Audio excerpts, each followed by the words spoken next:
We got Frosted Tips incoming! It's showtime.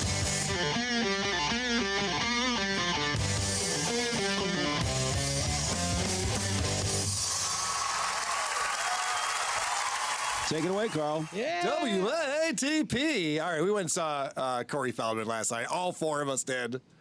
That was a blast. And I thought we could break that down first. I'll tell you the set list. Comeback King was the opener. Here we come, the comeback King. Ascension Millennium was up next. Great song. Two best tracks. Right off Played the top. all the hits. Then he played Diseased. Then the song I was excited about, The Joke. Yeah, it's a great That's song. where he pulls out the guitar. We'll talk about that. The joke's on you. And then, by the way, I was sitting next to Brandon. I should say standing. We were practically moshing. And Brandon was getting way into The Joke and Ascension Millennium. I had such a great time at this concert. I went for Corey Feldman. That was my headliner. I enjoyed Limp Bizkit. We'll get to them later, but I was there for Corey Feldman, and I knew I had an obligation to film a lot of this, but I didn't want to be that guy who was focusing just on my camera, so I spent so much of my time with just a camera up in the air, and I was just rocking out with these guys, because Corey put on a hell of a performance. Yes, he did. We had a blast. And then he played Walk, You Got Me, and he ended with Go For It, a song he wrote when he was 15, he claims, and still sings it with all the passion of a 15-year-old Corey Feldman. I think I believe he was 15 when he wrote it, after hearing it. Go pretty bad. for it. You see, that's the song that was on GMA, though. I really think Today's Show, yeah. Today's Show. He thought he was going to pull the crowd back with that song, and I think they just he might have peaked at The best the part joke. is he still does the Today Show dance. Yes. The one that he did with the flapping arms and the hoodie. Yeah. Not to get ahead of ourselves, but Well, I got the sense, like, that last song he played, he thought that was powerful. Yes. Like, that was his man in the mirror. Like, you know what I mean? Like, that was his big, His like, message. send-off. Yeah, It's his mantra. song where you go, okay, I'm going to change my life now. He's right. Do you want to start, Brandon, with you have the shot of the opening of the show when he first came out. They played the video up on the video screen to get us pumped up. Yeah, this is the opening, the grand entrance of Corey Feldman at Pine Knob. They're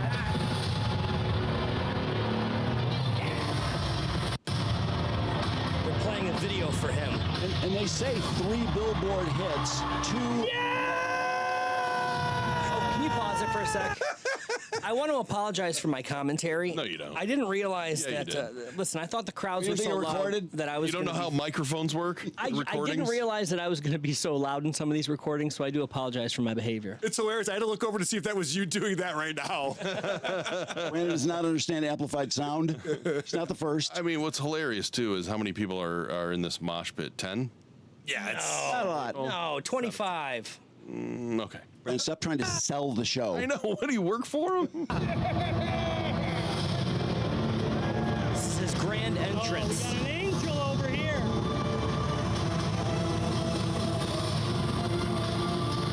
Listen to that build-up.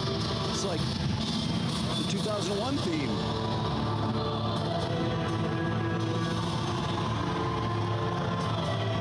Look at all those empty seats. Just tens and tens of people. 6:30 at night. It's very early. Oh, boy. Hey, this is 6:30 p.m. on the dot. Cory Feldman. Michael Jackson, yeah! Here he come. Michael Jackson opened, welcomed Corey to the stage. Back king. Here he come, the comeback king. God damn it. Here he come, the comeback Clown. Hey, the crowd's going nuts. They used to do that for about 2 minutes before he'd come out. Yeah. Well, they're not the headliner, Drew. They got to That's right. cut some corners. Hey, those there. guys were in Pink Floyd.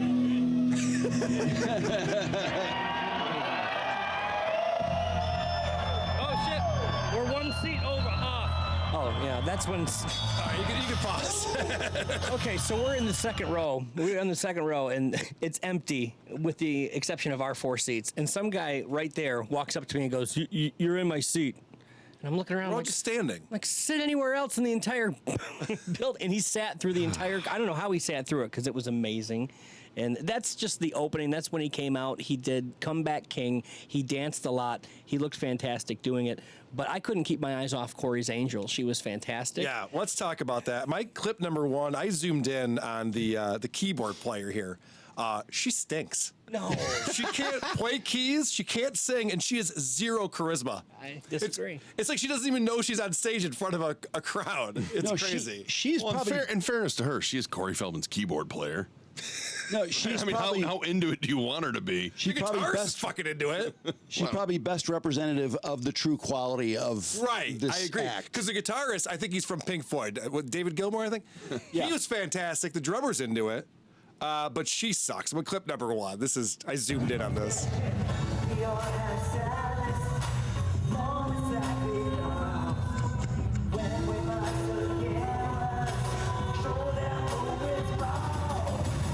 Little pitchy dog. My favorite part about that clip is that she even knows she's a little off because she puts her hand up to her ear so she can hear the monitor a little better. Didn't help. She looks pretty good. I thought she was compelling. She put the whole angel outfit on, so she represented Corey's past, She was which awful. was great.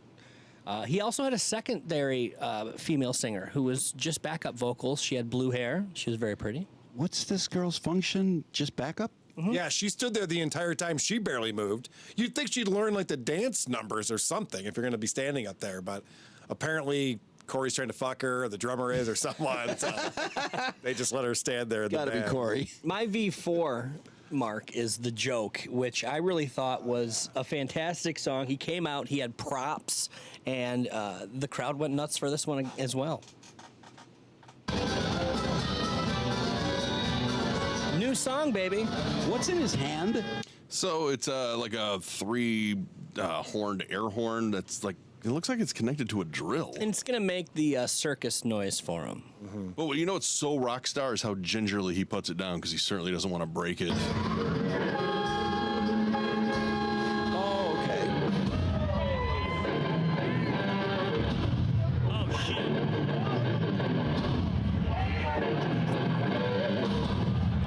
Carl, any comment on the guitar playing?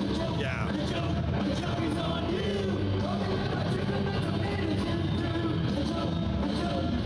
So the way he's holding his guitar pick, I've never seen an adult do that before. And I don't even know how to describe it. It's like he doesn't know how to grip a guitar pick. He looks like a child, and he's only playing the first 2 strings, the Yeah. top 2 strings on the guitar, and he doesn't know how to play guitar at all. He's using drop D. You'll notice that his hand, the chord hand, never changes shape. He's just laying his finger down on all the strings, because drop D is this cheat code for guitarists where you tune down your E to a D, and now your first 3 strings are a power chord. So you can just lay down all 3 strings and play them anywhere, and it's a chord. So that's what he's doing here. He's terrible at it. But he wanted to prove to guys like me that he is a great guitarist. So at the end of this is my favorite part of the show. My clip number 3, Mark, he decides, like Prince-esque, he's going to just start shredding on the guitar. Like everyone else stops playing, he just starts wailing on the guitar. He doesn't care if he's hitting notes. He's not. He doesn't care if he is playing a scale. He's not. He doesn't know what he's doing, but he thinks it sounds good. And this is embarrassing. It's the best way to put it.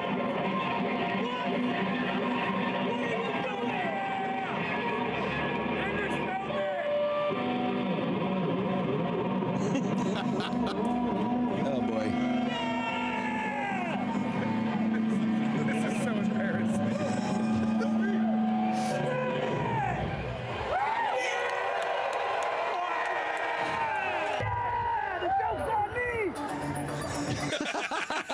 I think he thought he looked cool there, too, making Oh, like yeah. Well, he did. guitarist faces and stuff. Yeah, and the drummer's trying to play it up like, yeah, everyone watch him. He's crushing it right now. It's like, no, you're not fooling me or anyone, really, with that. Being in the position of having to sell that act as another band member, how painful that's got to be.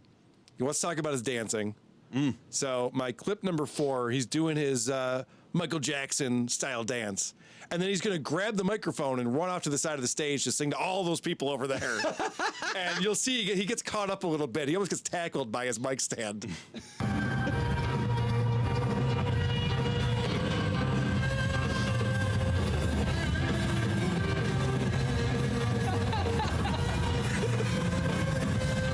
Cheated on not as many spin moves as usual. You see that? Wow. Oh, yeah, there you go. He almost went down trying to bring that mic over.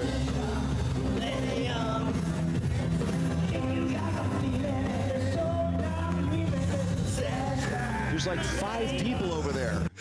Yeah, but Brandon's making up for it, though. He's fucking into it. He's pumped. I made eye contact with Corey. He saw us. We were He saw 4 us. dudes in the second row, and we all had Corey shirts. We were all there for him. Yeah, he definitely saw us. We were pumping him up, too. He was excited about it. You know what? There was how many songs? 7. 7 songs, 3 costume changes. Yes. Wow. I wanted to ask you guys this because he went out in that crowd, which is kind of weird because there's only like 15 people, so it's not really like a mosh pit or anything. Well, it was by the 7th song though. The Palladium was more full by then. I mean, it was like what, half full by the end. But could you guys track him in that crowd? It was kind of fun watching him because he did not know where to go back up. Now in this shot, he is a little bit to right of center. Hang on, here we go. Like, damn it. He didn't hear you guys. See, there he is trying to go right, and then he goes back left, and not one single security guard helps him get back Oh, on. he had to climb up himself? Climb up on all 4s. But he kept singing the whole time. I mean, that is a professional.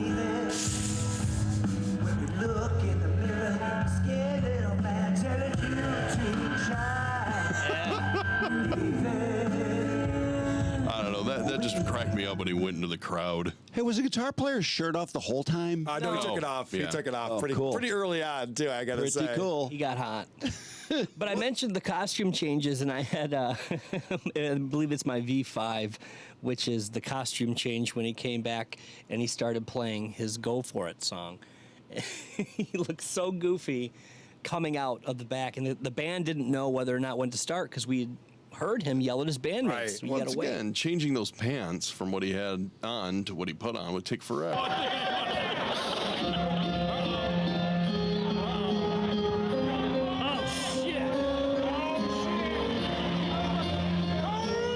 Corey's got all these dance moves with his arms, and watch this pose he makes. What was that? It's like a child.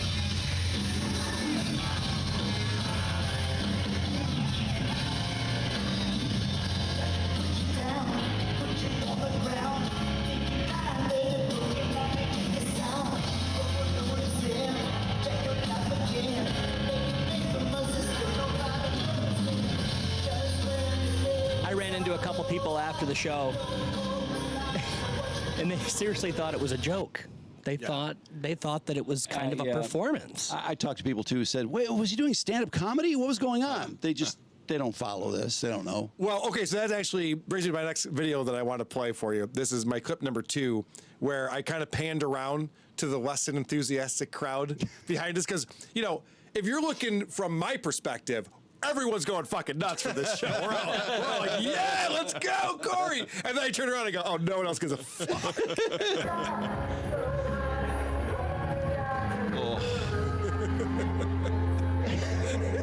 And honestly, 50% of the people are filming it.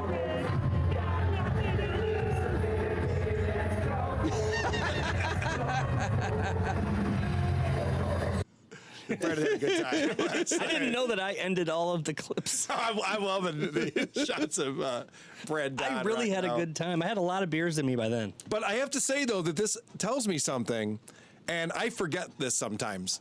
But, like, we live in a world where Corey Feldman is hilarious. Yeah. And he's coming to our town. We got to be there. We want to watch it. We want to record it. And then I look around and, like, oh, that's right. 99% of the people are not in on this at all. They know nothing about any of this. They don't care. I could not stop watching, Drew, you know, because we were sitting next to each other, the 2 girls in front of us. Yeah. I mean, watch how into Corey they are.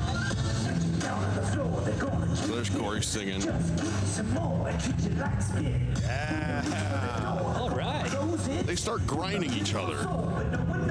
Yeah, there's a lot of I was very interested in watching them, and the one girl was so insistent to go past security to get in that group of like 20 people, which you're not sneaking down there. There they are grinding. Oh, yeah. man. They seem really young, too, didn't they? Yeah, they're definitely, they got to be, what, 18, 19, 20? Yeah, I like that you started at 18. It's a smart move. And then there's Drew. Hi, Drew. Hey, what's Drew filming? I looked at the screen. What a showman that guy is. The ladies love him. And you know, there were a lot of red hats. There were so many Limp Bizkit, Fred Durst fans there. And I'm telling you, after Corey, the rain came in. A lot of people had to go hiding. We were fortunate. We were hiding into the pavilion. And we were lucky. But we were able to kind of skip the middle two ones and go right into Limp Bizkit. And they had a ton of people when it filled up. Oh, Limp yeah. Bizkit crowd went packed. nuts. Yeah, the parking lot was totally packed, which, you know, I knew that was a sellout crowd. I just was like, wow, Limp Bizkit sells out? Yeah, they That's put on a big really joint. good live show. We did have nice tickets, and we had the nice passes. Shout out again, Boatworks in St. Clair Shores. St. Clair Shores. Appreciate that. I just want to play the finale, and then we can talk about Limp Bizkit if you want to. But this is the powerful way that Corey ends his show. And as an opening act, like the first band on a bill with like 4 bands, this is embarrassing. You know what I mean?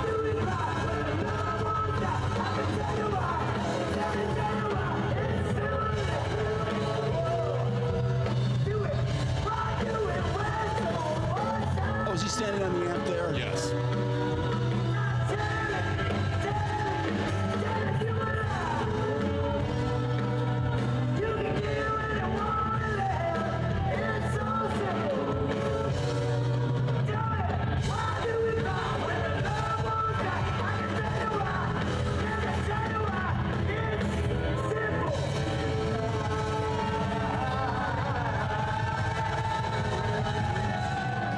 Watch the last leap he makes Yeah. for the drum sound. It doesn't get very far off the ground. Oh, yeah.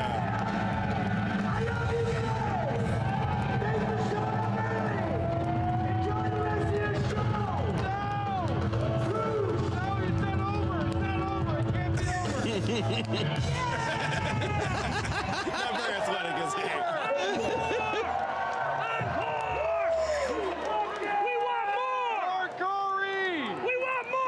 Look how fast those curtains closed. Because they were scared of Brandon. A couple other bands played Bones, and was he the one that's from Holly, the local guy? We did miss the middle. Yeah, I think guys. Bones is. Yeah. But Were the backing vocals on that last song just awful? Doesn't that prove that Corey's tone deaf? Because you'd go back and listen to this and go, you can't be in my band anymore. No way. We got to take a microphone away from you. You know what I feel bad for? Jimmy Reed. Do you know who Jimmy Reed is? No. He's the saxophone player who you could hear no saxophone. That's right. I forgot about that. I was all excited for the sax guy to come out. And When- there was no when Corey- sax solo. He just played what Corey When was Corey singing. introduced him, he's introducing the band. He's like, and here's Jimmy. Jimmy Reed. And I'm like, did he just make up this guy's last name? And He the guy, totally forgot his last name. Jimmy Reed, looks at the angel like, I guess that's my name now. Let me see if I can find that The video. sax one has a reed on the mouthpiece. Exactly. You probably saw that with Exactly. George Glass. I thought they were going to come out and do a Lost Boys type thing. Yeah. That's what I thought. He was going to be humping the air with the saxophone. I was really looking forward to I it. told Drew I was disappointed they didn't play the Lost Boys song. Yeah, I know. It's hard to be hit. disappointed at a show like that, but I swear to God, I could not hear the sax. It was like, is he really playing the sax? Is he not mic'd? What's going on? Poor Jimmy Reed. Oh, well. So, Limp Wait, Bizkit. this might be it. Hang on. Let me see if this is. Oh, maybe not. Let me see what this one is. I mean, the saxophone player is out there. But can you hear it? Oh, that's when Corey's climbing up. Damn it. I felt like the drummer was auditioning for some talent scout that was Yeah, the show. Right. Get me out of this band. He was hyped up. See, Jimmy Reed is blaring into that microphone. I mean, you don't hear it there, do you? No. Oh, no. Oh, yeah. Limp Drummer was Bizkit, wailing though. they came out. They did a fantastic show. The crowd went bonkers for them. And as a special treat, in my V6 for the very, very second time they played break stuff. But yeah, for they the played very, it twice, first and opened last. I mean, Is it smart that move. big a classic? I looked at Setlist FM. They called it the reprise. That's right. I mean, it's not exactly the safety dance. It's a great tune, though. Everybody just jumps up and down, and they decided to bring out everybody. They brought off Riff Raff, they brought out Corey, they brought out his Angel, they brought out the two guys from Pink Floyd, and they all Angels kind of were brought out? performed. Yeah. Now, what I did, though, I saw Corey come out for this, and I focused my camera just on him. So we'll watch Corey during the ending of the Limp Bizkit concert. Boy, it sure is a much bigger crowd there. So you can see Corey, but I'm about to zoom in on him. And everybody's kind of bouncing to the groove, and Corey's just doing his Michael Jackson dance. Are you serious? Yeah. Yeah, he's doing the spins and stuff. Do you see him there, Drew, or no? I'm going to zoom in right There he here. is. I see him.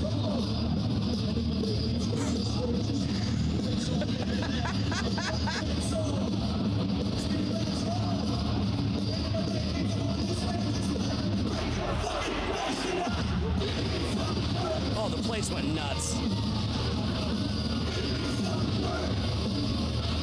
But I couldn't keep my eyes off Corey. He stole even the finale. Oh, there's the drummer and the guitar player with that. Yeah. There's fucking Riff Raff behind him.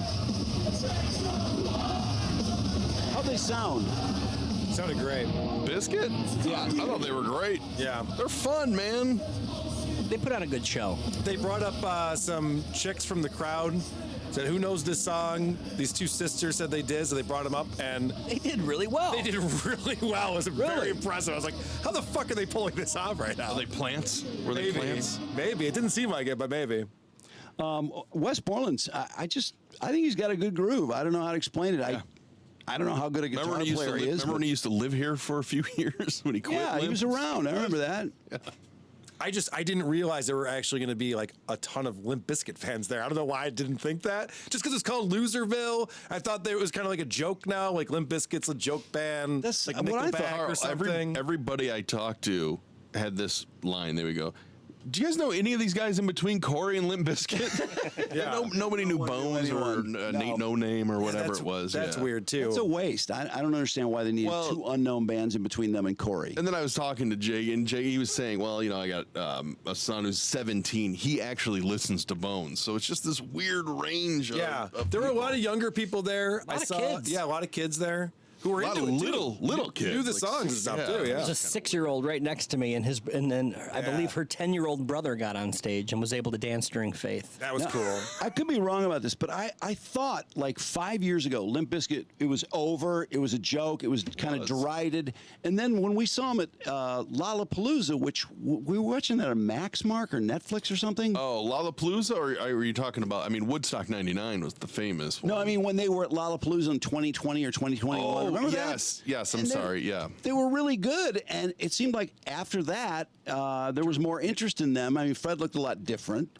Drew, I'm 48. I'm right in that age that loved Limp when they were big. They're a nostalgia act now. Yeah, for sure. They're a nostalgia. A lot of their fans that were into them in the late 90s, early 2000s are now adults that have money and can afford to go to this show, and they did. I guess if you really, really, really listen to something when you're, between say 16 and 22, It stays with whatever you. it is, you will want to listen to it 30 years later, no matter Korn- how shitty it is or how good it is. Korn is touring. Korn is coming to DTE, and I want to see them. Oh, yeah. Pine Knob, yeah. I just saw No Effects, which that band formed in '83, which Yeah. is crazy. But they're doing their final tour. I think you're basically saying you didn't think that music would have longevity, the rap rock stuff. yeah, I mean, I guess, which I'm kind of surprised it does, but I love listening to it when, I'm going to cut the grass or something where I need to be a little more active because it's just that Yeah, aggressive. they put on a good show. It was a fucking good great. performance. My buddy Brian, who I was with, who was the big Limp Bizkit fan, didn't like the set list. Not enough deep cuts. I swear to God, he was complaining the entire way back about the set list. A fan's a fan's a fan, you know? I love it. That's great. Carl, how big an arena did NoFX play? 3,000 person place, but they played 3 nights in a row. Oh, wow. Yeah, that was in It Brooklyn. holds 22,000. I guess I never would have thought they would have played arenas that big, but it sounds like they could play something bigger and play one It's night. a nice big theater for sure. But yeah, the funny thing is that I couldn't do point double points. I was messaging with Shuley that I wasn't gonna be able to do it because I'm going to see NoFX, and he said something about like a midlife crisis. And I'm like, I'm gonna be the youngest guy there. You know what I mean? Like, it's all old guys going to these rock shows now. Like rock and roll is for old guys.